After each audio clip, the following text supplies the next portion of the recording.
আজ দিন দুয়েক হলো বৃষ্টি থামার নাম নিচ্ছে না। বাড়িতে বসে আমি আর ব্যোমকেশ অলসভাবে সময় কাটাচ্ছি। এটা সবে বর্ষাকালের শুরু। গত সপ্তাহে ভয়াবহ গরম ছিল, তাই আমরা বুঝতেই পারছিলাম যে এই অগাস্টের প্রথম সপ্তাহে এই নিম্নচাপ দিয়েই ঋতুরানী বর্ষার আগমন হতে চলেছে। এখন ব্যোমকেশের হাতে বিশেষ কোনো কেস নেই। আমারও একটা বড় উপন্যাসের কাজ এই গেল পরশু শেষ হয়েছে। বস্তুত হাতে তেমন কোনো কাজ নেই, তাই এই বৃষ্টিস্নাত দিনে দুই বন্ধু মন দিয়েছি দাবার বোর্ডে। যদিও আজকের 5 দান খেলার 5 বারই ব্যোমকেশ আমাকে কিস্তিমাত করল। বন্ধু, তোমাকে হারানোর পরে তোমার এই বাংলার পাঁচের মতো বিমর্ষ মুখটা দেখতে যে কি ভালো লাগে আমার, তোমায় বলে বোঝাতে পারবো না। এমন মিষ্টি পরাজয়ের স্বাদ কজনের কপালে জোটে বলো তো? ব্যোমকেশ, বারবার আমায় এভাবে অপদস্থ করতে কেন যে তোমার ভালো লাগে আমি বুঝি না ভাই। উফ, জ্বালিয়ে মারলো একেবারে। দাবা কি শুধুই তোমার বুদ্ধির ব্যায়াম, নাকি আমার বিরক্তি দেখার কৌশল বলো তো? তোমাকে খোঁটা দিয়ে যে সুখ পাই আমি, সেই সুখ তো সব কেস সমাধান করেও পাই না ভায়া। এই সামান্য বিরক্তিটুকু তো তোমার লেখার খোরাক যোগায়। এক নিরস জীবনে একটু রসিকতা থাকা ভালো, তাই না? এইসব কথার মাঝেই পুঁটিরাম এসে উপস্থিত হলো। সকাল থেকে ইতিমধ্যেই 2-3 কাপ চা খাওয়া হয়ে গেছে, কিন্তু দেখলাম পুঁটিরাম আবার চা আর গরম গরম 1 প্লেট পেঁয়াজি এনেছে ট্রেতে করে। সত্যি এই পুঁটিরাম পারেও বটে। খাবারের প্লেটগুলো টেবিলে রেখে সে বলল, আজকে কি রান্না করবো দাদাবাবুরা? বাইরে যেমন মুখরোচক পরিবেশ, ভেতরে তেমন কি চাই? আবহাওয়া আজ যা দেখছি তাতে করে খিচুড়ি ছাড়া আর কিছু জমবে না গো পুটিরাম। যাও, চালে ডালে চাপিয়ে দাও বেশি করে, রাতেও খিচুড়ি খেয়ে নেবো। সাথে ডিম ভাজা, আলু ভাজা আর বেগুন ভাজা। সাথে যদি একটু চাটনি করতে পারো তাহলে ব্যাপারটা আরো জমজমাট হবে। আর হ্যাঁ, কাঁচা লঙ্কা আর সর্ষের তেলটা যেন একটু বেশি থাকে। আমিও আর আপত্তি জানালাম না। ব্যোমকেশ ঠিকই বলেছে, এই রকম আবহাওয়াতে খিচুড়ির চাইতে উপাদেয় ভোজন আর হয় না।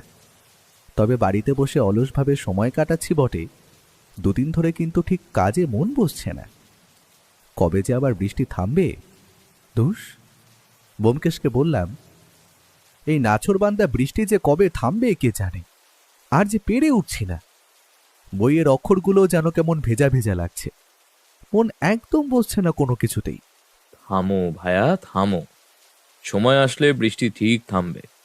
ততক্ষণ নানান ধরনের বই পড়ো, উপন্যাস পড়ো, জ্ঞান আহরণ করো। এটাই তো নিজের মনকে শান দেওয়ার আদর্শ সময়। বাইরের এই আলস্য ভেতরের মস্তিষ্ককে আরো বেশি করে জাগিয়ে তোলে। মনে রেখো, প্রকৃতির এই বিশ্রামই অনেক নতুন চিন্তার জন্ম দেয়। মাঝে মাঝে ব্যোমকেশের এই দার্শনিক মার্কা কথাবার্তাগুলো বড্ড বিরক্ত লাগে। আমি তাই আর ওকে কিছু না বলে কয়েকটা কবিতা লেখার অভিপ্রায় নিয়ে নিজের ঘরের দিকে এগোলাম। দেখি কতটা কি লিখে উঠতে পারি। দেখলাম ভায়াও অগাথা ক্রিস্টির একটা বই নিয়ে পড়তে বসল।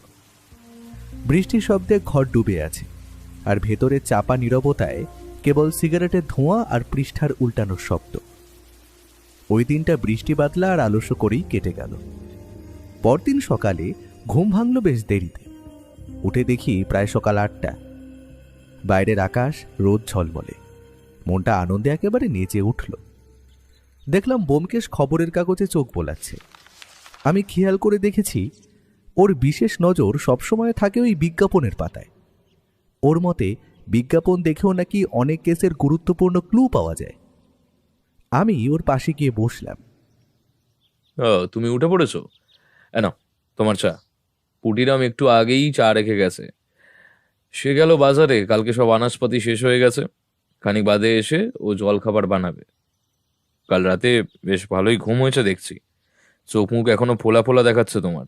হ্যাঁ, কাল দারুণ ঘুম হলো বুঝলে।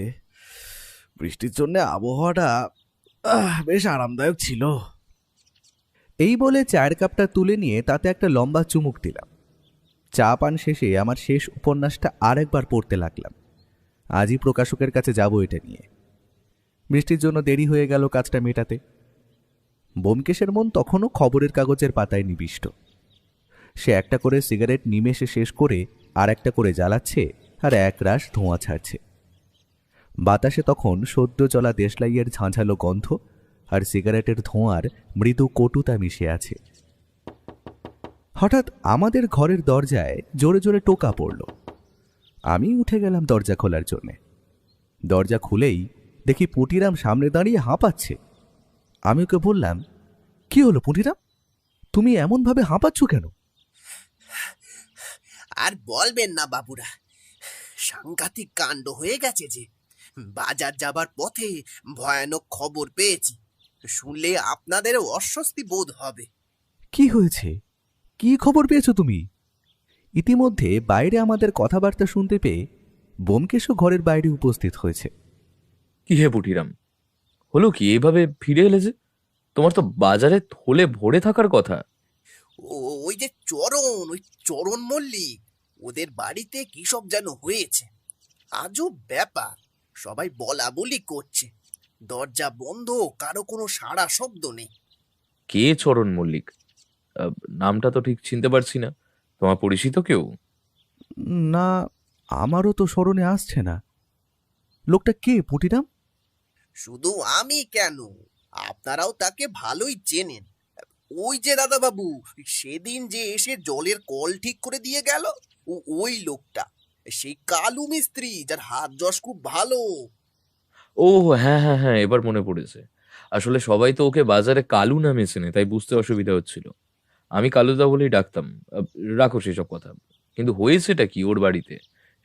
চরণের বাড়ির কেউই কাল থেকে দরজা খুলছে না। এই অনেক নাকি ডাকাডাকি করা হয়েছে, তাও কারো কোনো সাড়া শব্দ নেই। এই অনেকে বলছে বাড়ির সবাই নাকি একসাথে মরে গেছে, মানে আত্মহত্যা করেছে। বাজারের লোক তো ভয়ে কেউ কাছে যাচ্ছে না। পুটিরামের এই কথায় আমিও চমকে উঠলাম। বললাম, পুটিরাম, বলো কি হে? সবাই মরে গেছে? আত্মহত্যা করেছে? এ কেমন করে হয়? চরণ মল্লিক তো খুব হাসি খুশি লোক ছিল। তা জানি না বাবুরা, ওদের কথা শুনে মনে হলো ব্যাপার গোলমেলে, তাই তোমাদের এসে খবর দিলাম। একবার চাইলে ওখানে গিয়ে দেখে আসতে পারে। এই আপনারা তো সব রহস্যেরই কিনারা করেন, একবার দেখুন না দাদা বাবুরা। এমন সময় আমাদের বাড়ির টেলিফোনটা বেজে উঠল। বোমকেশ হন্তদন্ত হয়ে ভেতরে গেল কথা বলতে। আমি আর পুটিরাম বিষয়টা নিয়ে নানান তর্জা করতে লাগলাম। মিনিট দুয়েকের মধ্যেই সে আবার ফিরল। কার টেলিফোন ছিল তা আমি জিজ্ঞেস করতেই যাব, ঠিক তার আগেই ও বলে উঠল, দাসবাবুর ফোন। কেউ একজন চরণবাবুর বাড়ির বিষয়টা জানিয়ে দ্রুত আসতে বলেছে। উনি মিনিট 10 মধ্যেই আসছেন। আমাদেরকেও যেতে বলেছেন ওখানে। চলো তাহলে তৈরি হয়ে নেওয়া যাক। আমাদের পাড়ারই ঘটনা বলা যায় এটাকে, তাই একবার বিষয়টা দেখা আমাদের কর্তব্য বটে। পুলিশের কাজটা সহজ করে দেওয়াটাও সত্যান্বেষীর একটা দায়িত্ব। কি বলো?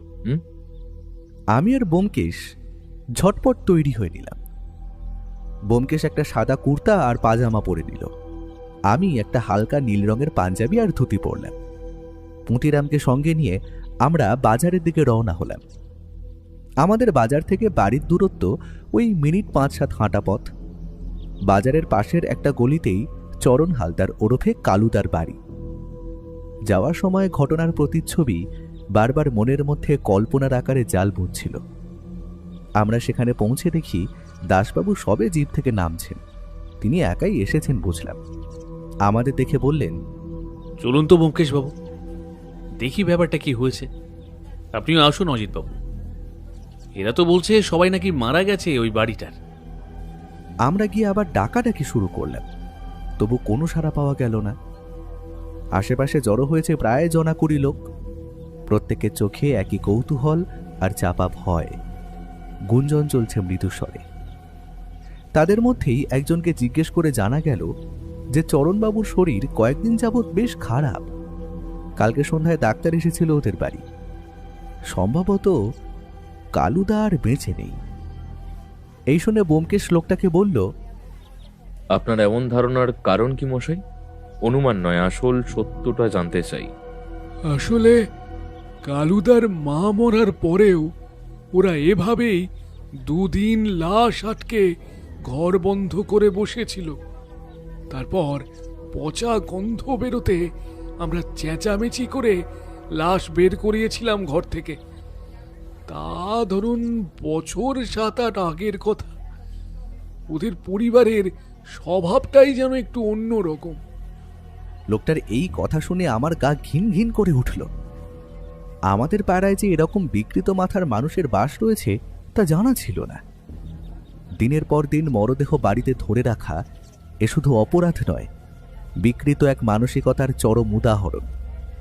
যেখানে মৃত্যু স্বীকার করার সাহস নেই, বাস্তবের মুখোমুখি হওয়ার ক্ষমতা নেই, সে তো বড়ই উদ্ভট মানসিক সমস্যা। এমন আচরণ জীবনের প্রতি অসম্মান এবং মানসিক ভারসাম্যহীনতার প্রমাণ। যেখানে বিদায় গ্রহণের জায়গায় জমে থাকে লুকোনো যন্ত্রণা, বোধহীনতার আবরণে চাপা পড়ে যায় মানুষের শেষ মর্যাদাটুকু। আমি কিছু একটা বলতেই যাচ্ছিলাম, এমন সময় ব্যোমকেশ ওই ব্যক্তিকে উদ্দেশ্য করে বলে উঠল, আচ্ছা মশাই, এই বাড়িতে কারা কারা থাকে বলতে পারবেন? আমি যতদূর জানি তাতে কালুর মেজ ভাই, কালুর এক ছোট বোন, আর কালুর ছোট ভাইয়ের বিধবা স্ত্রী তার একমাত্র বাচ্চা মেয়েকে নিয়ে থাকে। তবে এরা কেউই বিশেষ বাড়ির বাইরে আসেন না। মেজ ভাই আর ছোট বোন আগে কাজে যেত, বহুদিন হলো বেরোতে দেখি না তাদের কাউকেই। এখন মাঝে মধ্যে ওই বিধবাটা বেরোয় বাজার করতে, আর কালুই বাড়ির বাকি সব জিনিস আর বেশিরভাগ বাজার দোকান করে। কালুর টাকাতেই সংসার চলে বলে মনে হয়।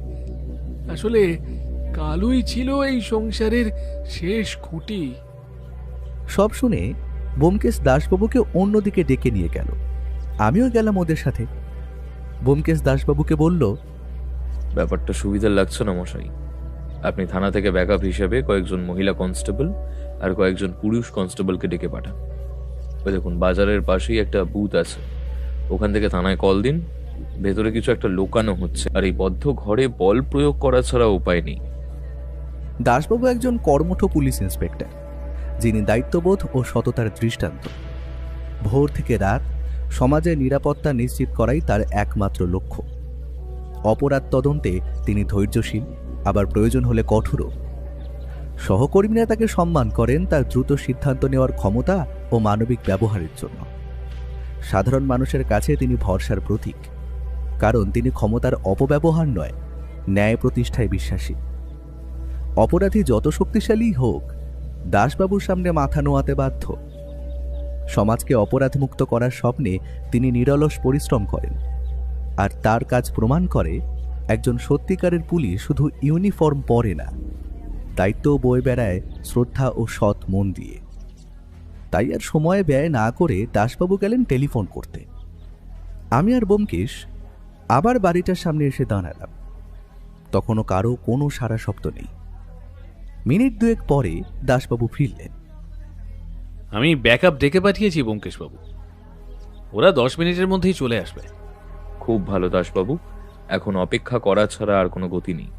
চলুন ওই দিকটা গিয়ে দাঁড়ানো যাক। ব্যোমকেশের এই কথার পরে আমরা 3 জন বাড়ির উল্টো দিকের রাস্তায় গিয়ে দাঁড়ালাম। বাড়িটাকে আরেকবার ভালো করে দেখলাম। বাড়িটায় সংস্কারের অভাব স্পষ্ট। রং চটে গেছে জায়গায় জায়গায়, আবার কয়েক স্থানে ভেঙে পড়েছে প্লাস্টার। নিতান্তই দুরবস্থা। এইসবের মধ্যেই এসে উপস্থিত হলো পূর্ণ ব্যাকআপ দলটি। তাতে আছে 3 জন মহিলা কনস্টেবল আর 2 জন পুরুষ কনস্টেবল। ওরা সবাই চলে আসতে আবার জোর কদমে শুরু হলো ডাকাডাকি। দাশবাবু এবার হুঙ্কার ছাড়লেন যেন, এরপরেও যদি দরজা খোলা না হয় তবে এ বাড়ির প্রতিটা সদস্য, মার্ক মাই ওয়ার্ডস, প্রতিটা সদস্যকে জেলে পাঠাবো আমি। সুতরাং আর বিলম্ব না করে দরজাটা খুলুন, না হলে দরজা ভেঙে ফেলতে বাধ্য হব আমরা। দাশবাবুর এই কথায় মনে হলো বাড়ির সদস্যরা এবার কিছুটা বিচলিত হয়ে উঠল যেন। ভেতরে শোনা যেতে লাগলো ইতস্তত পায়ের শব্দ। কারা যেন সন্তর্পণে কোনো কাজ সেরে নেওয়ার চেষ্টা করছে। শব্দগুলো চাপা কিন্তু স্পষ্ট, যেন পুরনো কাঠের মেঝেতে কেউ সাবধানে পা ফেলছে। মিনিট খানেক বাদে দরজার ভিতরে ছিটকানি খোলার শব্দ শুনতে পাওয়া গেল। দরজা খুলে অত্যন্ত বিরক্ত ও রাগত দৃষ্টি নিয়ে মুখ বাড়ালেন এক মহিলা। কি চাই আপনাদের? মানুষকে সকাল সকাল বিরক্ত করা ছাড়া কি আপনাদের এই পুলিশদের আর কোনো কামকাজ নেই? আবার এই দুটো সঙ্গে এনেছেন কি করতে? আমরা খবর পেয়েছি যে আপনাদের বাড়িতে একটা মৃত্যু হয়েছে। আপনি সম্পর্কে মৃতের কে হন আমি জানি না, কিন্তু লাশ আটকে রাখার কোনো অধিকার আপনাদের নেই। এখন সরুন বলছি দরজার সামনে থেকে। আমাদের ভেতরে গিয়ে সবকিছু খতিয়ে দেখতে হবে। আইন আপনাদের ব্যক্তিগত শোকের চেয়ে বড়, এটা মনে রাখবেন। এবার দাসবাবুর কথায় মহিলা সত্যিই কিছুটা হকচকিয়ে গেলেন। ওনাকে আর কিছু বলার সুযোগ না দিয়ে দাসবাবু তার ফোর্স নিয়ে ঘরে প্রবেশ করলেন। পেছন পেছন আমরাও প্রবেশ করলাম। গুমোট বিশ্রী একটা গন্ধ। অনেকক্ষণ ঘর বন্ধ থাকলে ঠিক এমন গন্ধ বেরোয়। দাসবাবু কিছুটা বিরক্ত মুখে ঝাঁঝিয়ে উঠলেন আর নিজের দলের এক কনস্টেবলকে বললেন, এই বিশু, কই রে? আগে সব জানলাগুলো খোলতো। উফ, বাড়ি না কয়েদখানা কে জানে। আপনারা সব বদ্ধ উন্মাদ। আলো বাতাস ছাড়া কি মানুষ বাঁচতে পারে? সত্যি সকলে ঘরের সব দরজা জানলা শক্ত করে বন্ধ করে রেখে দিয়েছে। বাইরে রোদ ঝলমল, কিন্তু ভেতরে নেমে এসেছে অদ্ভুত এক অন্ধকার ও কুমোট ভাব। বাতাসহীন ঘর যেন শ্বাস রোধ করে রাখে জীবনের স্বাভাবিক ছন্দটাকে। কথার সুর থমকে গেছে, হাসির প্রতিধ্বনি হারিয়ে গেছে ভারী নীরবতায়। মনে হয় দেওয়ালগুলো যেন চিৎকার করে বলছে, একটু আলো ঢুকতে দাও, একটু হাওয়া বইতে দাও।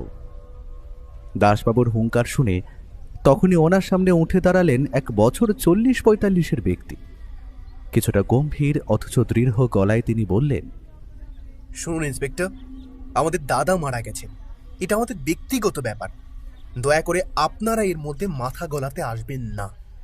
কে বা কারা আপনাকে আর আপনার সাথে এই লেজুর দুটিকে ডেকে পাঠিয়েছে তা তো আমি জানি না, কিন্তু দয়া করে এখন আপনারা আসুন, আমাদের একটু শান্তিতে থাকতে দিন। আপনাদের মনের মধ্যে কি চলছে তা বোঝার ক্ষমতা আমার নেই, কিন্তু আইনের চোখে আপনারা অপরাধী। একজন মৃত মানুষকে নিয়ে এরকম অপব্যবহার আপনারা করতে পারেন না। মানুষের শেষ মর্যাদাটুকুও কেড়ে নেওয়ার অধিকার আপনাদের কে দিয়েছে? দেখলাম ব্যোমকেশ ইতিমধ্যেই গোটা ঘরটা ভালো করে ঘুরে ঘুরে দেখছে।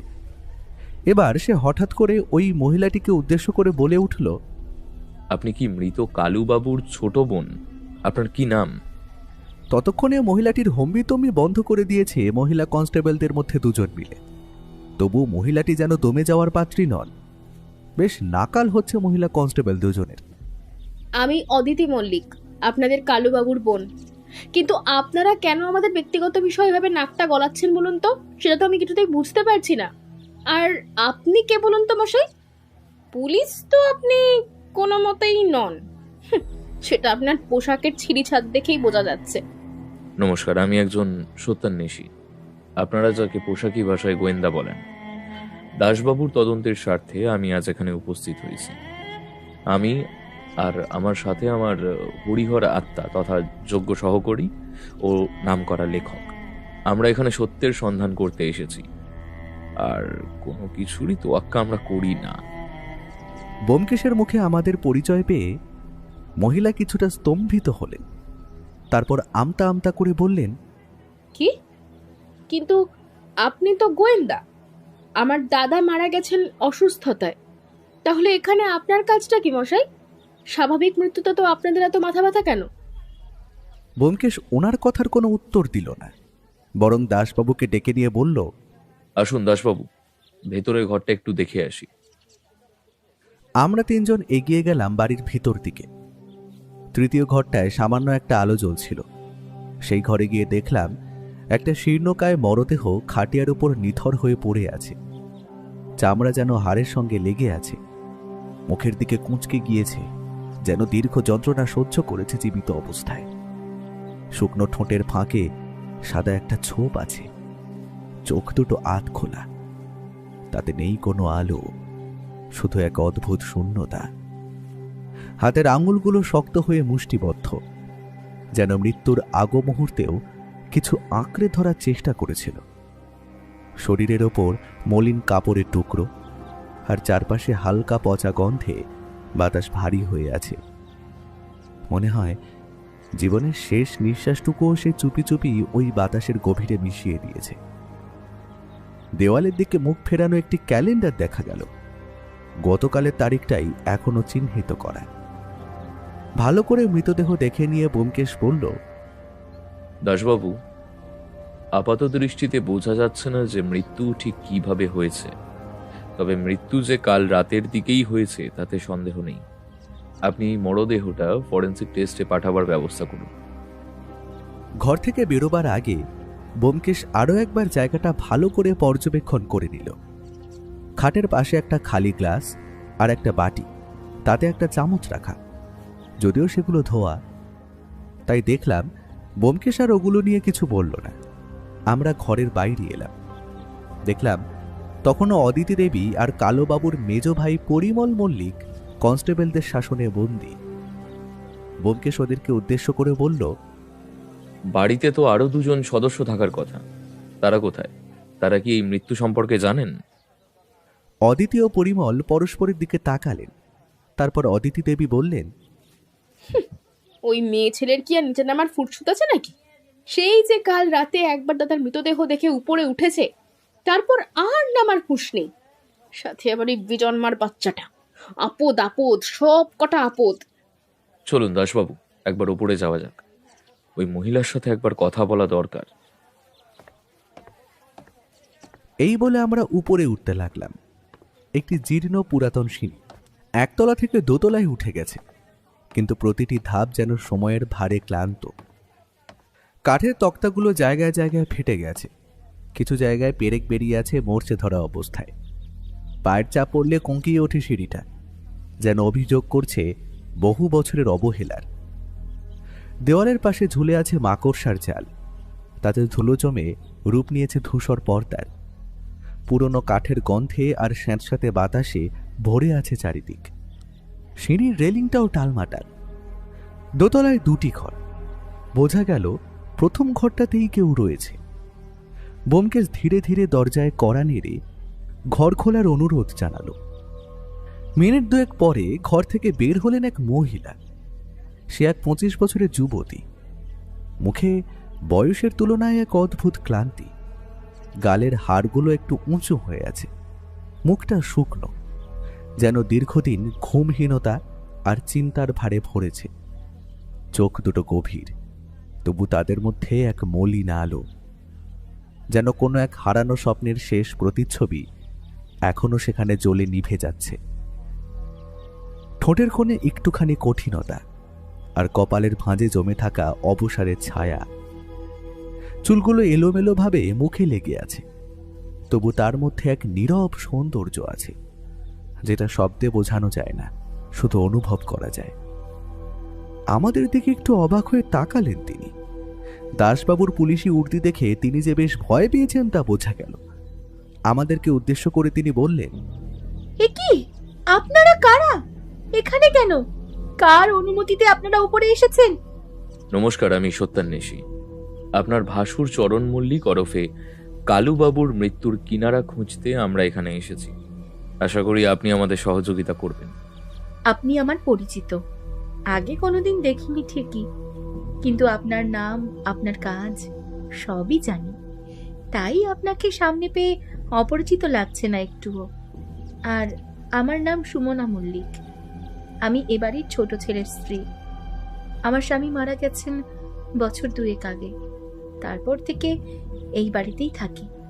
ঠিক আছে, কিন্তু বাইরে দাঁড়িয়ে সব কথা বলা যাবে না। চলুন আপনার ঘরের ভেতরে গিয়ে বসা যাক। এই বলে আমরা ঘরের ভেতর প্রবেশ করলাম। ছিমছাম ছোট্ট ঘর, দরজা খুলতেই দেখা যায় সাদামাটা পরিবেশ, কোনো আড়ম্বর নেই, নেই আধুনিক সাজসজ্জা। একপাশে পুরনো কাঠের খাট, তার উপর পরিপাটি চাদর, পাশে ছোট একটা টেবিল, তাতে কয়েকটা বই, কলম আর একটা ভাঙা কাঁচের গ্লাসে রাখা শুকনো ফুল। দেওয়ালে সস্তা কিন্তু পরিষ্কার পর্দা, জানালা দিয়ে ঢুকে আসে নরম আলো।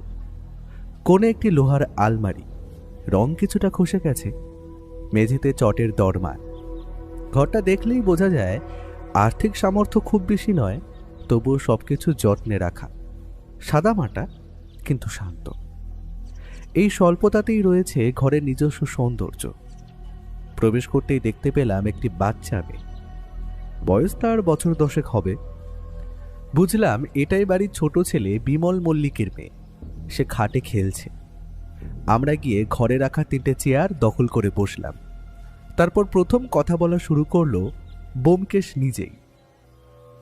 আচ্ছা, আমাকে বলুন তো, আপনি তো জানেন যে কালুবাবু মারা গেছেন, তাহলে আপনি ওপরে বসে আছেন কেন, নিচে যাননি কেন? মানে এর কোনো বিশেষ কারণ? কি আর বলবো ব্যোমকেশ বাবু, এই পাগলদের সাথে থাকা যায় না মশাই। যাকে তাকে ওরা দায়ী করছেন এই মৃত্যুর জন্যে। কথাবার্তার কোনো ভিত্তি নেই। দাদা তো অসুস্থতায় মারা গেছেন, সে কথা জানে ওরা, অথচ ওরা কখন কি কথা বলছে কোনো ঠিক নেই। নিচে কেবলই ঝগড়া আর তিক্ততা। তাই আমি আমার মেয়েকে নিয়ে ওপরেই ছিলাম। আপনারা এই বাড়িতে থাকেন কেন সুমনা দেবী? সুমনা দেবীর মুখটা এবার ফ্যাকাশে হয়ে গেল। তিনি কিছুটা সময় নিলেন, হয়তো কি বলবেন সেটাই গুছিয়ে নিলেন নিজের মধ্যে। তারপর বললেন, আমি শ্বশুর বাড়িতে থাকি আমার 10 বছরের মেয়েকে নিয়ে। স্বামী বিমল মারা গেছেন 2 বছর আগে।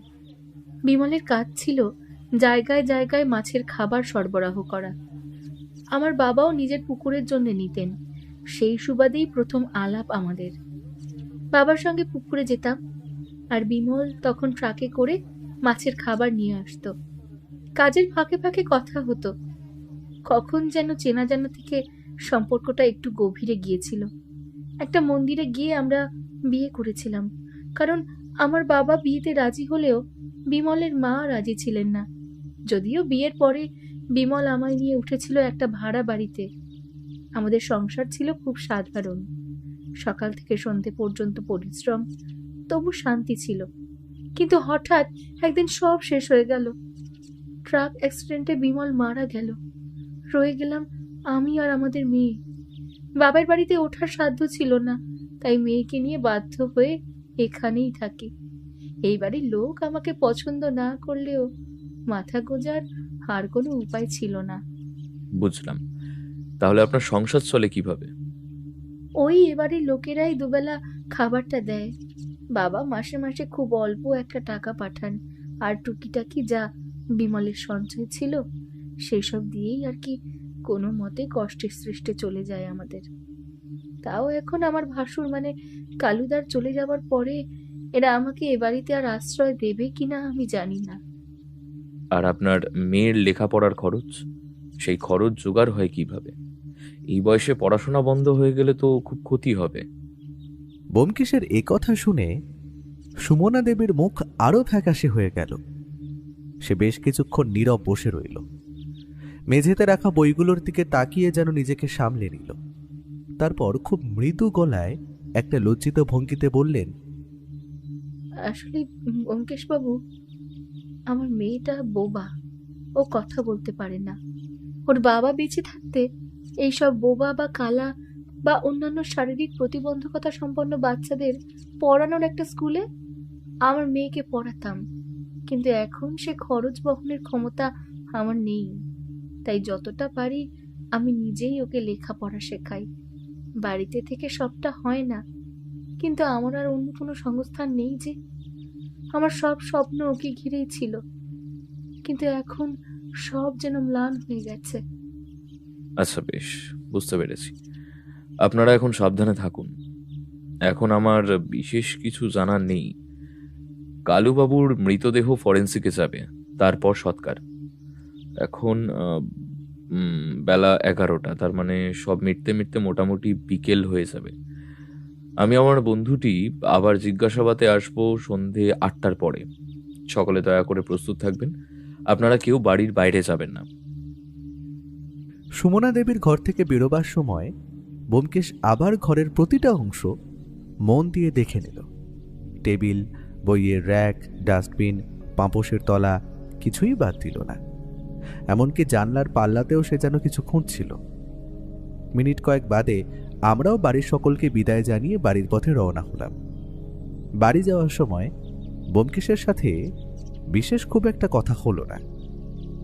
আমি ভেবেছিলাম কথা বলবো, কিন্তু তার মুখ দেখে মনে হচ্ছিল সে যেন মনের মধ্যে এক জটিল ধাঁধার সমাধান করছে। তাই আর ওকে নিয়ে ঘাঁটিনি। বাড়ি ফিরে স্নান খাওয়া সারার পর দেখলাম ব্যোমকেশ নিজের স্টাডি রুমে বসেছে। নিশ্চয়ই ও খুব গুরুত্বপূর্ণ কিছু একটা ভাবছে এই কেসটা নিয়ে। এখন আমার বাড়িতে থাকলে চলবে না, যেতে হবে প্রকাশকের অফিসে। হাতে গুছিয়ে রাখা পাণ্ডুলিপি, মনে সামান্য উত্তেজনা আর একটু দুশ্চিন্তাও আছে। পথে যেতে যেতে বারবার মনে হচ্ছে সব ঠিকমতো সাজানো হয়েছে তো। বিকেলের মধ্যে বাড়ি ফিরতে হবে, কারণ আজকে সন্ধ্যাবেলায় আবার সেই অদ্ভুত বাড়িতে যেতে হবে জিজ্ঞাসাবাদের জন্য। কাজ মিটিয়ে বাড়ি ফিরতে প্রায় 5:30 বাজল। দেখলাম বাড়িতে ব্যোমকেশ নেই। পুঁটিরাম জানালো আমি বেরাবার ওই ঘন্টাখানেক বাদেই ও বের হয়েছে। কোথায় গেছে তা পুঁটিরাম জানে না। আমাকে চা দিয়ে সে আবার রান্নাবান্নায় মন দিল। আমি তখন সকালের অদ্ভুত ওই মানুষগুলোর মানসিক বিকৃতির কথা চিন্তা করে আরও একবার পুরো বিষয়টাকে এককাট্টা করার চেষ্টা করছিলাম। সত্যিই বড় অদ্ভুত ওই বাড়ির লোকগুলো। লাশকে কেউ ঘরে ফেলে রাখে? এইসব মানুষের মনস্তত্ত্ব বোঝা এক কঠিন কাজ। আরও ঘন্টাখানেক কেটে গেল। ব্যোমকেশের কোনো পাত্তা নেই। কোথায় কি করছে কি জানি।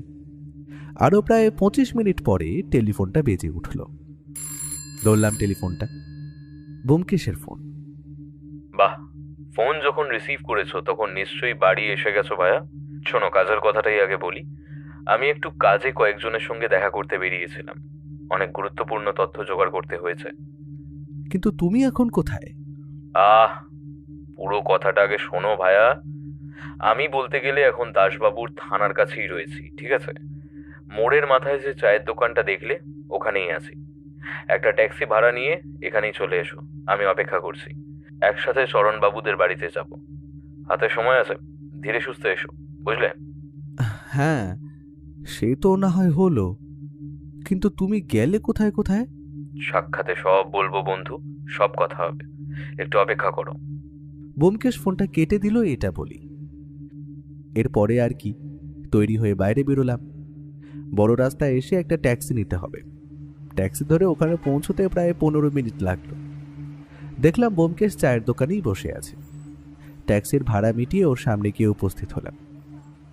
কি হে ভায়া, বলো এবার ব্যাপারখানা কি? হ্যাঁ, সেরকম কিছুই নয়। দুপুরে হঠাৎ মনে হলো চরণবাবুর ঘনিষ্ঠ ও বন্ধুদের সঙ্গে কথা বলাটা দরকার। তাই দাসবাবুকে ফোন করি। ওনার থেকেই একজন দোকানদারের সন্ধান পাই।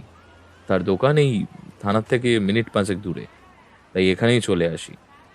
আগে ওনার সাথে কথা বললাম, আর ওনার থেকেই আরও জনা দুয়েকের খোঁজ পেলাম। তাদের সাথেও কথা বলেছি। তারপর এই ঘন্টা দেড়েক আগে থানায় পোস্টমর্টম রিপোর্ট এলো। সেই রিপোর্ট দেখে এখানে এসে বসলাম। দাসবাবু কোথায় যেন একটা কাজে গেলেন। পোস্টমর্টেমে কি পাওয়া গেল? খুন, খুন, সুচারু হস্তে সুপরিকল্পিত খুন ভাইয়া। এবার আসল খেলাটা শুরু হবে। খুন? সকালে খুনের তো কোনো চিহ্নই চোখে পড়ল না। তা খুনটা কিভাবে হয়েছে? খুনে ব্যবহৃত পদার্থটা হলো হাইড্রোজেন সাইনাইড। দীর্ঘদিন এই বিষের প্রভাবে মৃত্যু হয়েছে কালু ওরফে চরণবাবুর। পোস্টমর্টম রিপোর্টে স্পষ্ট উঠে এসেছে যে ওই ব্যক্তিকে হঠাৎ নয়, দীর্ঘদিন ধরে সামান্য পরিমাণে বিষ খাইয়ে খাইয়ে খুন করা হয়েছে। শরীরে বিষাক্ত উপাদানের ধীর জমাট বাঁধা চিহ্ন পাওয়া গেছে, যা পরিকল্পিত হত্যার ইঙ্গিত দেয়। চিকিৎসকরা বলছেন এই ধরনের মৃত্যুতে ভিকটিম সহজে কিছু বুঝতে পারে না, শুধুই ক্রমাগত অসুস্থ হয়ে পড়ে। কালুর সাম্প্রতিক শারীরিক দুর্বলতা আর ক্ষীণ স্বাস্থ্যের কথা প্রতিবেশীরাও লক্ষ্য করেছিলেন। রিপোর্ট হাতে পেয়ে পুলিশ এখন সন্দেহের তালিকা তৈরি করছে। কে এত ধৈর্য ধরে বিষ দিয়েছে তার উত্তর খুঁজতে তদন্ত শুরু হয়েছে। এই মামলাটি তাই সাধারণ মানুষ নয়, অন্তত ঠান্ডা মাথার ষড়যন্ত্রের ইঙ্গিত বহন করছে। এই বিষয়ের উৎসই হলো আসল রহস্যের চাবিকাঠি। মানে স্লো পয়জনিং? কিন্তু এ কাজ করলো কে? তা এখনো বলা সম্ভব নয়। আরো তদন্ত, আরো জিজ্ঞাসাবাদ দরকার। তা এখন কি করবে ভাবছো তুমি? আপাতত ও বাড়িতে গিয়ে সবার সাথে আরেকবার ভালো করে কথা বলবো, তারপর না হয় আগামী প্ল্যান অফ অ্যাকশন ঠিক করা যাবে। কালুবাবুর বাড়ির লোকেরা জানে যে উনি খুন হয়েছেন? না না না, আমি দাসবাবুকে বলেছিলাম আগেই যদি পোস্টমর্টমে অস্বাভাবিক কিছু পাওয়া যায় তবে তা এখনই ওদের জানানোর প্রয়োজন নেই। আমি কালুবাবুদের বাড়ি পৌঁছলাম ওই সন্ধে 8টার একটু পরে। দেখলাম বাড়িতে সবারই মুখ ভার। পরিমলবাবু ও অদিতি দেবী নিচে বসেছিলেন। ওরাই জানালেন যে সুমনা আর তার মেয়ে উপরের ঘরে রয়েছে। বোমকেশ সুমনাকে ডেকে পাঠালো। সকলে নিচে উপস্থিত হলে সে বলল, আমি এবং আমার সহকারী বন্ধুটি কালুবাবুর ঘরে গিয়ে অপেক্ষা করছি। আপনাদের আমি একে একে ডেকে পাঠিয়ে কিছু কথা জিজ্ঞেস করব। আমার সেই তথ্যগুলো জানা দরকার। কিন্তু দাদাকে নিয়ে এখন আর প্রশ্ন উত্তর করে আমাদের বিব্রত করা যে সম্পূর্ণ অনর্থক ব্যোমকেশ বাবু। দাদার দেহ কোনো ঝঞ্ঝাট ছাড়াই দাহ হয়ে গেছে, তাহলে এখন এসব কেন?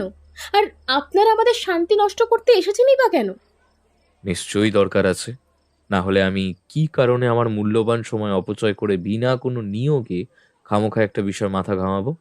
কিন্তু এসবের কারণটা তো আগে স্পষ্ট হওয়া দরকার, তাই না? আমার তদন্তে দয়া করে অসহযোগিতা করবেন না, না হলে কিন্তু আপনাদেরই বিপদ বাড়বে। এসবের মধ্যে দেখলাম সুমনাই একদম চুপ, কোনো কথা বলছে না। পরিমল ও অদিতি পরস্পরের মুখ চাওয়াচাওয়ি করল। তারপর অদিতি উঠে গিয়ে কালোবাবুর ঘরের আলো পাখা জ্বালিয়ে দিয়ে এলো। আমরা আর সময় নষ্ট না করে ও ঘরে গিয়ে বসলাম। প্রথম ডাক পড়ল পরিমলবাবুর। পরিমলবাবু, আপনি কি কাজ করেন? কিছুই করি না, কাজ করার প্রয়োজন হয় না। তাহলে সংসারে আপনি কোনো টাকা দেন না, তাই তো? এটা আমাদের নিজেদের বিষয়, এটা আপনাকে জানাবো কেন? কেসটা যে এখন পুলিশের অধীনে নেই, তাই আমি জানতে বাধ্য। দাদা আমাদের কাজে যাওয়া অপছন্দ করতেন, তাই কাজ ছেড়ে দিয়েছি। আগে একটা ল্যাবে কাজ করতাম। সংসারটা কি পুরোটা আপনার দাদার টাকাতেই চলতো? হ্যাঁ, তা বলতে পারেন। যদি অতিরিক্ত কিছু দরকার হতো তখন আমাদের পারিবারিক সম্পত্তি থেকেই তা নিয়ে নেওয়া হয় কাজ চালানোর জন্য। বেশ, বুঝলাম। আপনি বিবাহ করেছেন? না, করিনি। কেন এসব জানতে চাইছেন বলুন তো?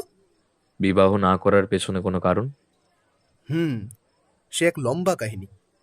আমরা হাতে সময় নিয়েই এসেছি পরিমলবাবু, আপনি বলুন। পরিমল কিছুক্ষণ ইতস্তত করে যেন নিজেকে গুছিয়ে নিচ্ছিলেন। তারপর বললেন, আসলে অনেক ছোট তখন আমরা। আমাদের বাবা আমাদের 5 ভাই বোনকে রেখে চলে যান আরেকটি বিয়ে করে। এই বাড়িটা আর কিছু গচ্ছিত নগদ টাকা তিনি মায়ের নামে করে চলে যান। সেই থেকে আমার মা ওই বিবাহ বিষয়টাকেও ঘেন্না করতে শুরু করেন। বর্দা মানে কালুদার তখন বয়স পরিণত, সেও বিষয়টা বুঝতে পেরেছিল, তাই সেও এই বিবাহ জিনিসটাকে ঘেন্না করত। নিজেও বিয়ে করেনি, আর আমরাও ওকে দেখে আর বিবাহ করিনি। একবার আপনাকে বাধা দিচ্ছি, 1 সেকেন্ড। 5 ভাই বোন বলতে? আমাদের একটি ছোট বোন ছিল, তার নাম বিদিশা। সে বাড়ি থেকে পালিয়ে গিয়ে মাত্র 18 বছর বয়সে বিয়ে করে নেয় এক কারখানার মজুরকে। মা আর দাদা তাকে মেনে নেননি। বিয়ের কয়েক মাস যেতে না যেতেই জানা যায় বিদিশার স্বামী সম্পূর্ণ দুশ্চরিত্র। বিয়ের পরে বোন ধীরে ধীরে বুঝতে পারে তার স্বামী চরিত্রহীন, ভেঙে যাচ্ছে বিশ্বাসের সমস্ত স্তম্ভ। প্রতিদিনের অপমান আর মানসিক যন্ত্রণায় তার মনে সৃষ্টি হয় গভীর হতাশা। সেই পরিবারের সামনে কিছুই বলতে পারত না, লজ্জা আর ভয়ের চাপ তাকে চুপ করিয়ে দিত। দিনগুলো একসময় অসহনীয় হয়ে ওঠে। এক সন্ধ্যায় নিজের কষ্ট আর অপমান আর নিতে না পেরে সে আত্মহত্যা করে। তার মৃত্যু পরিবারের হৃদয়ে বিষাদ রেখে যায়। একটি মেয়ে যে বাঁচতে চেয়েছিল, লড়াই করতে চেয়েছিল, কিন্তু একাই হারিয়ে গেল। তখন সে লজ্জা আর ঘৃণায় আত্ম অভিমানে দগ্ধ হয়ে আত্মহত্যা করে। সেই ঘটনার পর থেকে আমাদের মনে বিয়ে নিয়ে আরো ঘৃণা, আরো ভয় ঢুকে যায়। বুঝলাম। আর আপনাদের ছোট ভাই? সেও তো ওই প্রায় একই ব্যাপার।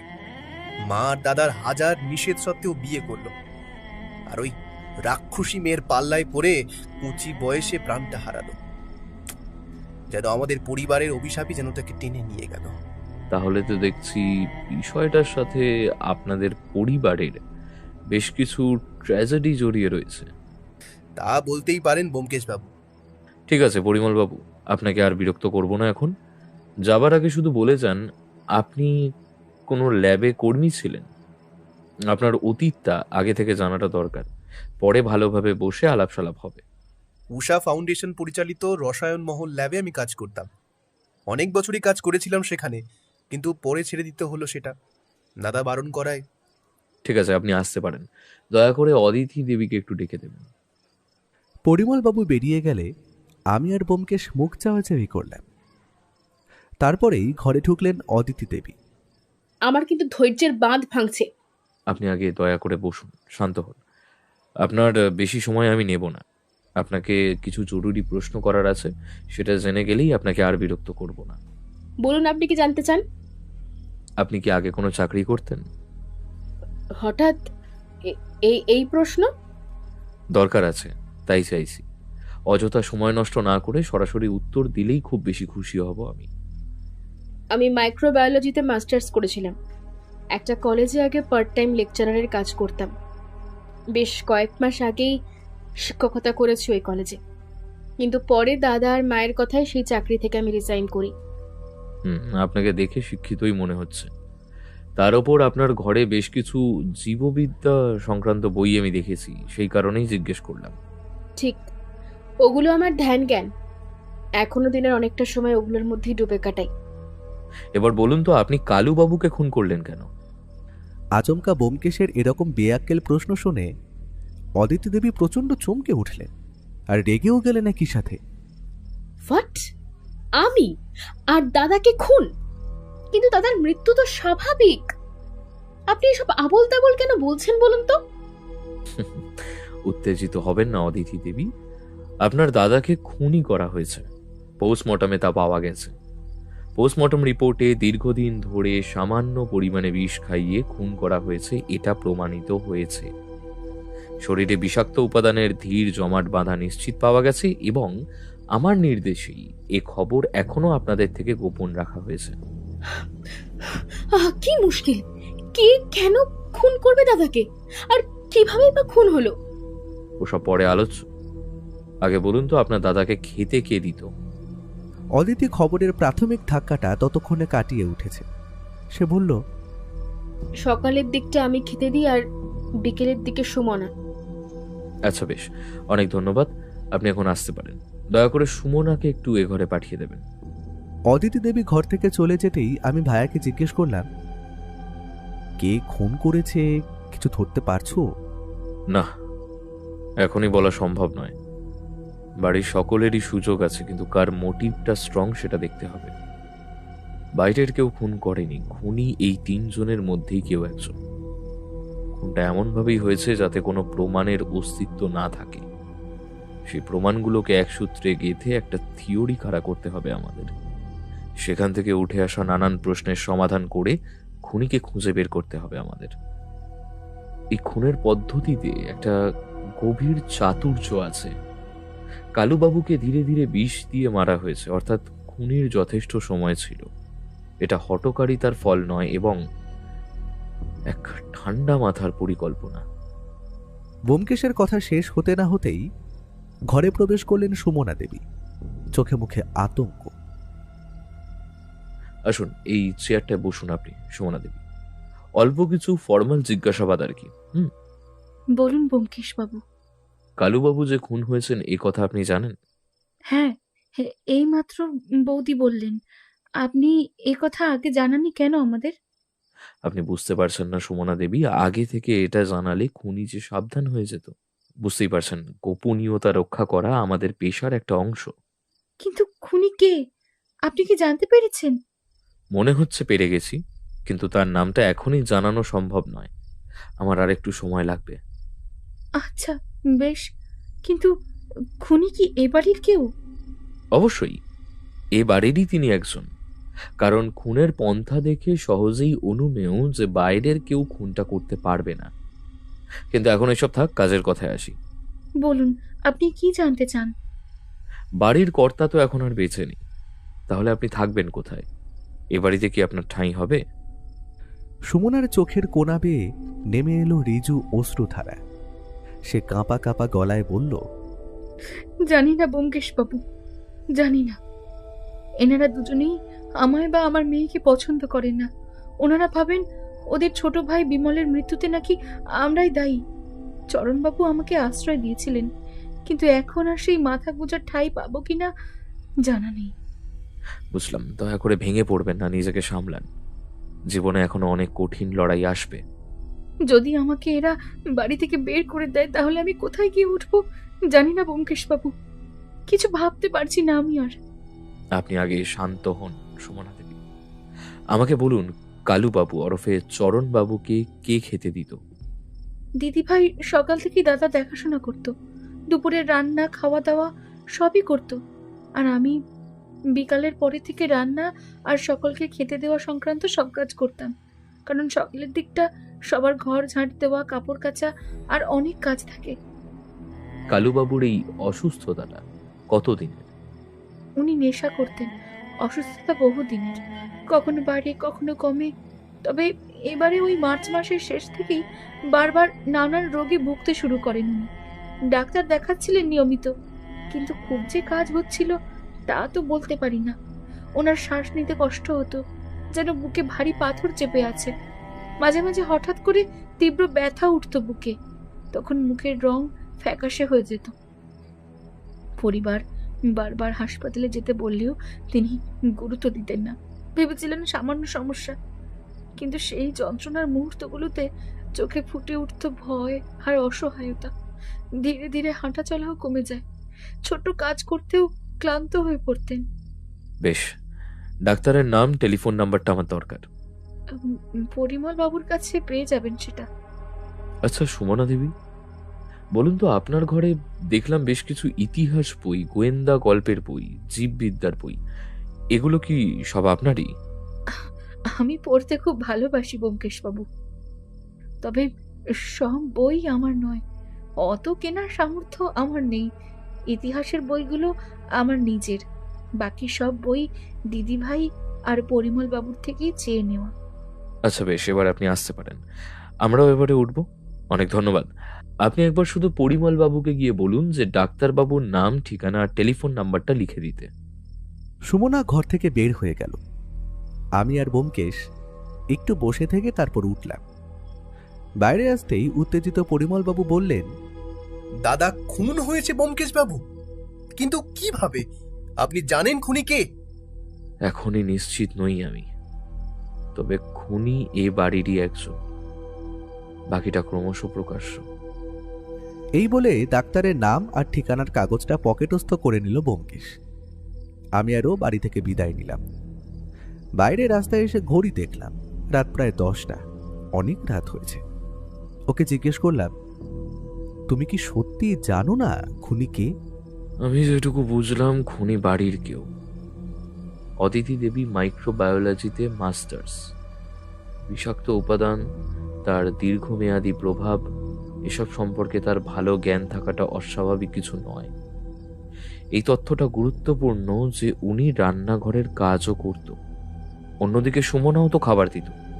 কালুবাবুর কাছে সম্পত্তির পরিমাণও বেশ ছিল। পরিমলবাবু, অতিথি দেবী, এরা দুজনেই উত্তরাধিকারী। সুমনার কি লোভ থাকতে পারে? হয়তো কোনো আর্থিক প্রলোভন। আমাদের এখন দেখতে হবে আসল খুনিকে, অদিতি দেবী নাকি সুমনা দেবী। আমার তো অদিতি দেবীকেই সন্দেহ হচ্ছে।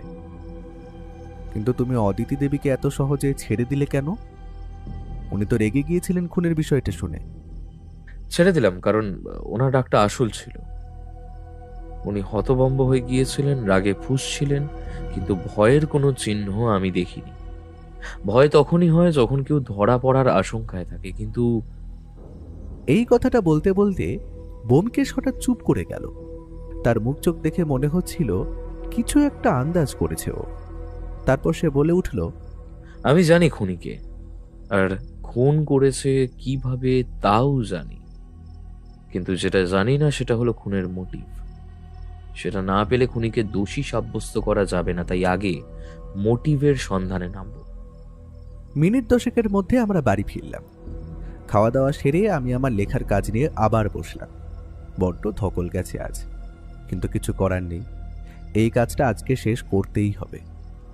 খেয়াল করলাম ও রাত প্রায় 11টা নাগাদ কাউকে একটা টেলিফোন করলো নিজের ঘর থেকে। বুঝতে পারলাম না কার সাথে কি কথা হলো, আর সত্যি বলতে ভালোও লাগছিল না ওসব নিয়ে ভাবতে। এখন কাজটা শেষ করে একটু সুনিদ্রা হলে বাঁচি আর কি।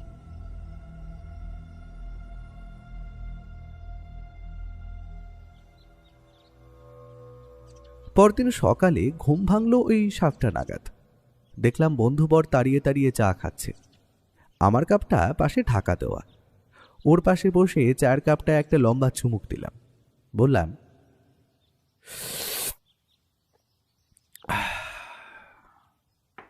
কি গো, কাল অত রাতে কাকে ফোন করলে? ডাক্তার দীপক রায়, উনি চরণবাবুকে দেখছিলেন। একটা অ্যাপয়েন্টমেন্ট ঠিক করলাম ওনার সঙ্গে, আজ সকাল 8:30টায় ওনার চেম্বারে। ওনার চেম্বার এখান থেকে মিনিট 20 পথ। চলো এখন স্নান সেরে ফেলো চটপট। কখন বাড়ি ফিরবো ঠিক নেই, আমিও স্নানে যাব তাহলে।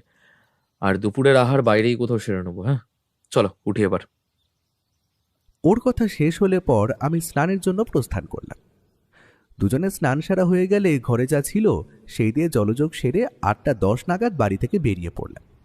ও বলল যে ট্যাক্সি নেওয়ার প্রয়োজন নেই, তাই আমরা হেঁটেই ডাক্তারবাবুর চেম্বারের ঠিকানায় পৌঁছলাম ঠিক ওই 8:30টায়। দেখলাম 2-3 জন রোগী বসে আছে। কাউন্টারে থাকা লোকটি আমাদের কিছুক্ষণ অপেক্ষা করতে বলল। ওই 3 জনের পরে আর নতুন করে কেউ এলো না, তাই ভেতর থেকে আমাকে আর ব্যোমকেশকে ডাক্তারবাবু ডেকে পাঠালেন। আসুন আসুন গোয়েন্দা মশাই, ভেতরে আসুন। ব্যোমকেশ এবার মৃদু হাসল, তারপর বলল, আপনার ভুল হচ্ছে কোথাও দীপকবাবু, আমি গোয়েন্দা নই, সত্যান্বেষী মাত্র। ভুলের জন্য ক্ষমা প্রার্থী ব্যোমকেশবাবু।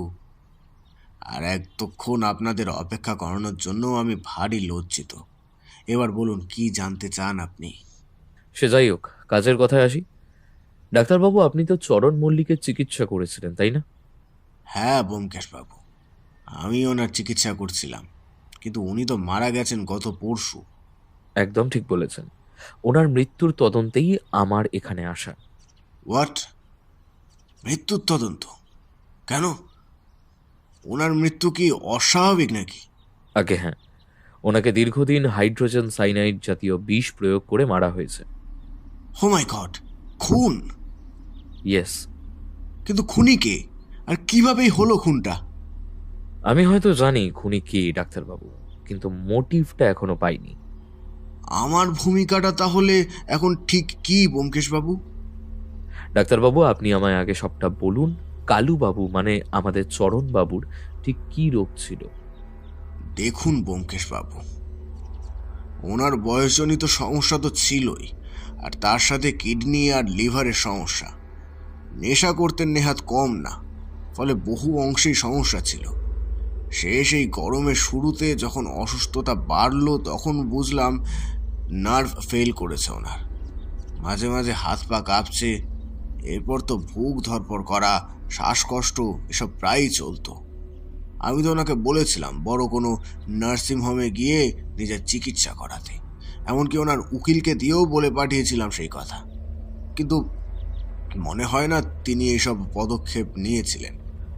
বড্ড গোয়ার ছিলেন লোকটা। শেষ সময়ে যখন দেখতে গিয়েছিলাম তখন বুঝলাম হার্ট ফেল করেছে। এই অবস্থায় আর কিছু করারও থাকে না। আর বাড়িতে ফিরে যাওয়ার মিনিট 10-এর মধ্যেই উনি মারা যান। পরে ফোনে সেসব খবর পাই। নেহাত স্বাভাবিক মৃত্যু বলেই মনে হয় আমার। ও বাড়ির লোকগুলোকে আপনার কেমন লাগে ডাক্তারবাবু? অস্বাভাবিক প্রকৃতির বলে মনে হয় ব্যোমকেশবাবু। সবেতেই যেন একটা কুণ্ঠাবোধ আর একটা অদ্ভুত গোপনীয় হাব ভাব। আচ্ছা, খুনি কি বাড়িরই কেউ? আমার সন্দেহ সেরকমই। আপনার কথা একটু জোরালো হলো আমার থিওরিটা। অনেকটা সাহায্য লাগবে ডাক্তারবাবু। আপনি একজন উকিলের কথা বললেন না এইমাত্র? হ্যাঁ, গোপীচাঁদ নন্দ। চরণবাবুর ব্যবসার কাজকর্মের সব উনি দেখতেন। আচ্ছা, ওনার ঠিকানার ফোন নাম্বারটা একবার দেবেন দয়া করে? নিশ্চয়ই, দাঁড়ান। এই বলে ডাক্তারবাবু নিজের ড্রয়ার থেকে একটা পকেট ডায়েরি বার করে সেখান থেকে একটা নাম আর নাম্বার খুঁজে বের করলেন, আর অন্য একটা কাগজে ঠিকানা সমেত সেটা টুকে দিলেন। ও সেটা হাতে নিয়ে পকেটে রাখল। আপনি চেম্বারে আর কতক্ষণ থাকবেন? তাই ধরুন না, ঘন্টা 2-1। ঠিক আছে, আমার কোনো দরকার হলে আমি আবার ফোন করব। আপনাকে ধন্যবাদ, এলাম এখন। এই বলে আমি আর ভায়া বেরিয়ে এলাম ওখান থেকে। ব্যোমকেশকে কিছুটা চিন্তিত দেখালো। সে আমায় বলল, আচ্ছা ভাইয়া, একটা কাজ করো তো। কি কাজ? এখন বাজে 10টা। তুমি এখনই দাসবাবুর কাছে যাও, দাসবাবুকে থানায় গিয়ে বলো আজকে ঠিক দুপুর 2টোর সময় আমরা মল্লিক বাড়িতে যাব। হ্যাঁ, সে না হয় হলো, কিন্তু তুমি যাবে কোথায়? দুটো কাজ আছে, পরে জানতে পারবে। শুধু এখন এটা বলতে পারি যে মোটিভ খুঁজতে যাচ্ছি, সেটা সেরে ঠিক দুপুর 2টোয় মল্লিক বাড়ি। ঠিক আছে, আমি এখনই যাচ্ছি। ব্যোমকেশের সাথে আর কথা হলো না। আমি তার কথা মতো দাসবাবুকে গিয়ে সবটা জানালাম। জানি না ওর মাথায় কি চলছে, তবে এটা বুঝতে পেরেছি ও এখন নিশ্চিত যে কে খুনি আর কিভাবে খুন করেছে সে। কিন্তু এখন আর কিছু বলার নেই। সেই দুপুরের অপেক্ষা। থানা থেকে একটু এগিয়ে একটা ভাতের হোটেলে দুপুরের খাওয়া দাওয়াটা সারলাম। বেলা ঠিক 1:30 নাগাদ আমি, দাসবাবু আর 2জন পুরুষ ও 2জন মহিলা কনস্টেবল মিলে মল্লিক বাড়ির পথে রওনা হলাম। কি জানি এই নাটক এখন কোন নাটকীয় মোড়ে এসে দাঁড়িয়েছে। নাট্যকার ব্যোমকেশের জবানিতে এই নাটকের সমাপ্তি যে আর কিছুক্ষণের মধ্যেই হবে সে কথা ভেবে গায়ে কাঁটা দিচ্ছিল। 1:45 নাগাদ আমরা মল্লিক বাড়িতে এলাম। আমাদের দেখে সবাই বেশ অবাক। ব্যোমকেশ তখনও আসেনি। সে এলো প্রায় 2:10 নাগাদ। এই তো, বাহ, আপনারা সবাই তৈরি? কিসের জন্য ব্যোমকেশ বাবু? এইবার হবে চরণ বাবুর খুনের রহস্য জবনিকা পতন। বলুন ব্যোমকেশ বাবু, খুনি কে? একটু অপেক্ষা করুন, আরো 2জন আসবেন। তারা আসলেই শুরু করব এক অতি ধূর্ত কাহিনী। কে আসবে?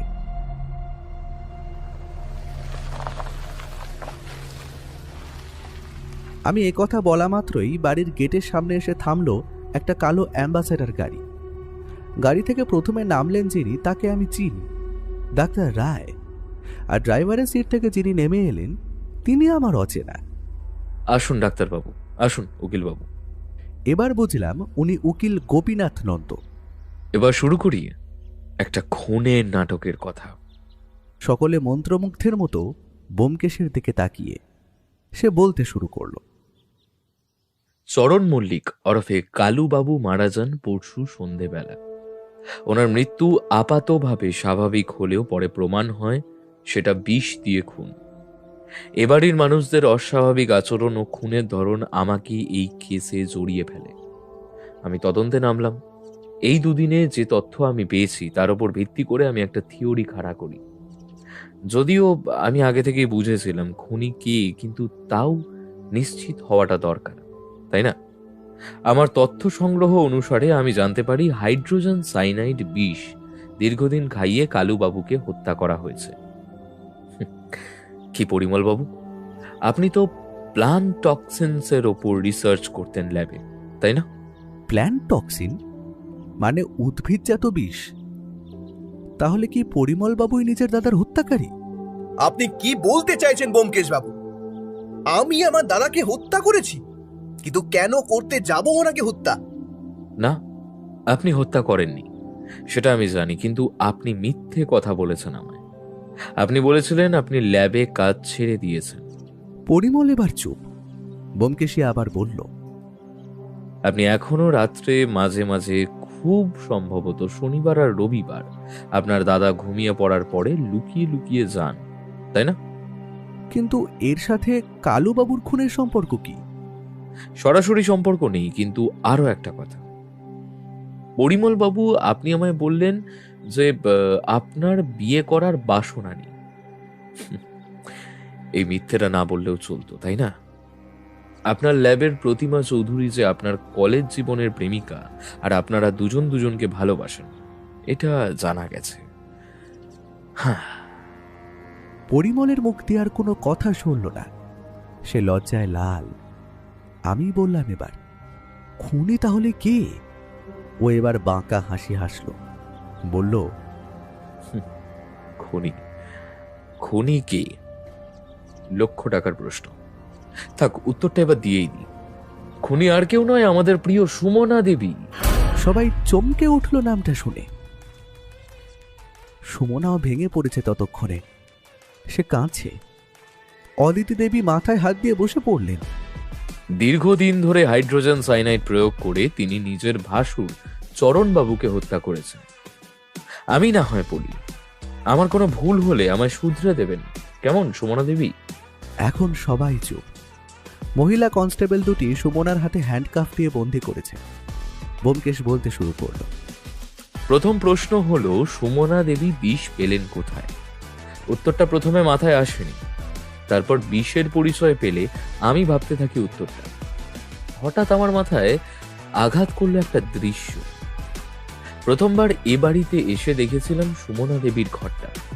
ডাস্টবিনে লিচুর অনেক খোসা পড়ে আছে, কিন্তু মনে পড়ে যায় যে তাতে দানা পড়েছিল না। তখন সেটাকে আমল না দিলেও এবারে বুঝি ব্যাপারটা। লিচুর বীজে থাকে সাইনাইড জাতীয় বিষ। সেই বীজ থেকেই উনি এই বিষ সংগ্রহ করেছেন। গ্রীষ্মের শুরু থেকে লিচু কিনে আনতেন বাজার থেকে, বা কালুবাবুকে দিয়েই হয়তো আনাতেন। রোজ একটু একটু করে বিষের রস কালুবাবুর শরীরে চালান করতেন সুমনা দেবী।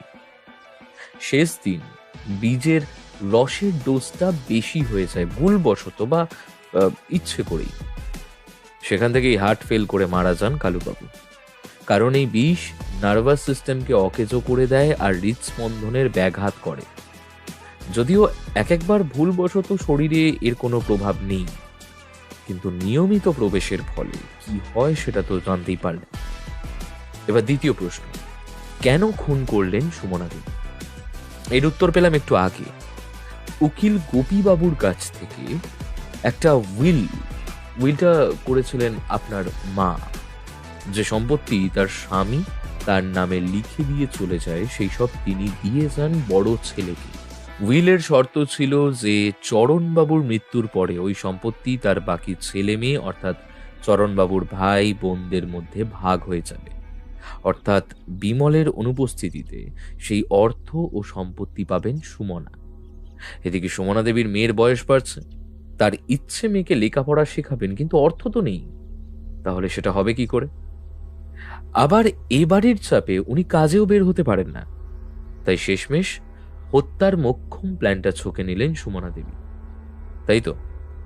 সুমনার চোখে আর জল নেই। সে নিজেকে অনেকটা সামলে নিয়েছে বলেই তো মনে হলো। এবারে সে উত্তর দিল। এটা সম্পূর্ণ সঠিক কারণ নয় ব্যোমকেশ বাবু। তাহলে আপনি বলুন সঠিক কারণটা কি? অর্থ কষ্ট তো ছিলই, কিন্তু অর্থেরও আগে আমার যেটা দরকার ছিল সেটা হলো মুক্তি। আপনারা যে লোকটার মৃত্যুর কিনারা করতে এখানে এসেছেন, সেই লোকটা ছিল 1 নম্বরের দুশ্চরিত্র লম্পট। প্রায় দিনই গভীর রাতে আমার ঘরে এসে আমার সাথে অসভ্যতা করত, আমার মেয়ের সামনেই আমাকে অপমান করত, কিন্তু ওকে কিছু বলতে পারতাম না, কারণ ওর আশ্রয়ই আমরা থাকতাম। বদলে ও আমাদের দুবেলা খেতে দিত, কিন্তু দিনের পর দিন এই অনাচার আর সহ্য করতে পারছিলাম না। আমার সম্মান আস্তে আস্তে মাটিতে মিশে যাচ্ছিল। তাই মুক্তি পেতে আমি ওর খাবারে লিচু থেকে পাওয়া বিষ মিশিয়ে দিতে শুরু করি, আর তার ফলেই এই মৃত্যু। এটাই আমার স্বীকারোক্তি। গোটা বাড়ি একদম নিশ্চুপ নিস্তব্ধ, কারো মুখে কথা নেই। অদিতি দেবী চোখে রুমাল ধরে কাঁদছেন। পরিমল বাবু একেবারে থ, আর সুমনা দাঁড়িয়ে তার মেয়েকে জড়িয়ে। দেখলাম ব্যোমকেশের মাথাও হেঁট। এবার সুমনা দেবী নিস্তব্ধতা ভাঙলেন। আপনারা আমাকে পুলিশের হাতে তুলে দেবেন আমি জানি, যা শাস্তি দেবেন মাথা পেতে নেব। আমি একজন অপরাধীকে শাস্তি দিয়ে অপরাধ করেছি, কিন্তু ব্যোমকেশ বাবু, আপনার কাছে আমার বিনীত অনুরোধ যে আমার মেয়েটাকে একটু দেখবেন। ওর আর কেউ নেই, ও যাতে একটু ভালোভাবে বাঁচতে পারে, একটু পড়ালেখা শিখতে পারে, সেটা দয়া করে দেখবেন। ব্যোমকেশ এতক্ষণে কথা বলল। আপনার মেয়ের জন্য কোনো চিন্তা নেই সুমনা দেবী, ওর সমস্ত দায়িত্ব আমরা নেব। ওকে ভালো স্কুলে লেখাপড়া করানো আর ভালো মানুষ বানানো, সেদিকটা আমরা যথাসাধ্য নিশ্চিত করব। আর আমি ব্যক্তিগতভাবে চেষ্টা করব যাতে আপনার শাস্তির মাত্রাটা কিছুটা কমানো যায়। অ্যারেস্টার। এই বলে দাসবাবু ও তার কনস্টেবলরা সুমনাকে অ্যারেস্ট করে নিয়ে ঘর থেকে বের হলেন। ব্যোমকেশ বাবু, আপনারা একদম ভাববেন না, সুমনার মেয়ে আমাদের কাছেই থাকবে। আমরা ওকে লেখাপড়া শেখাবো, আমরা আবার চাকরি করব, ওকে আমরা নিজের মেয়ের মতো বড় করব, ওকে আমরা নিজের মেয়ের মতো রাখবো। হ্যাঁ ব্যোমকেশ বাবু, অদিতি ঠিকই বলছে। ওকে আমরা সযত্নে পড়াবো আর বড় করে তুলবো। আসলে আসলে আমাদের বাড়ির অন্দরেই যে এত নোংরা একটা ব্যাপার চলছিল তার কোনো আভাস আমরা পাইনি। ছি ছি ছি। তবে তাই হোক, আমি জানি আপনাদের ওপর ছোটবেলা থেকেই নানান ট্রমা গেছে। সম্ভব হলে কোনো মানসিক রোগ বিশেষজ্ঞের পরামর্শ নিন। এখন আমরা চলি। আমি আর ব্যোমকেশ পায়ে হেঁটে নিজেদের বাড়ির দিকে রওনা হলাম। একটাও কথা মুখ দিয়ে বের হলো না আমার। একটা বিষয়ে শুধু মনে হলো, মানুষের সমাজে অপরাধের রূপ অনেক ধরনের। কখনো লোভ থেকে, কখনো ক্ষমতার অপব্যবহার থেকে, আবার কখনো দুর্বিষহ পরিস্থিতির চাপে। কিন্তু একটি গুরুত্বপূর্ণ প্রশ্ন থেকে যায়, সব অপরাধ কি সত্যিই অপরাধ? অনেক সময় এমন কাজও আইনে অপরাধ হিসেবে গণ্য হয় যা মানুষ আসলে বাঁচার তাগিদে বা মানবিকতার কারণে করে থাকে। যেমন অত্যাচার সহ্য করতে না পেরে প্রতিরোধ করা, অথবা পরিবারের ক্ষুধা মেটাতে চুরি করা। আইন কঠোর, কারণ সমাজে শৃঙ্খলা বজায় রাখাই তার কাজ। কিন্তু মানবতার দৃষ্টিতে কিছু কাজ শুধুই অপরাধ নয়, বরং মুক্তি বা বেঁচে থাকার প্রচেষ্টা। তাই বিচার শুধু আইন নয়, পরিস্থিতি আর মানুষের অনুভূতিকেও গুরুত্ব দেওয়া উচিত।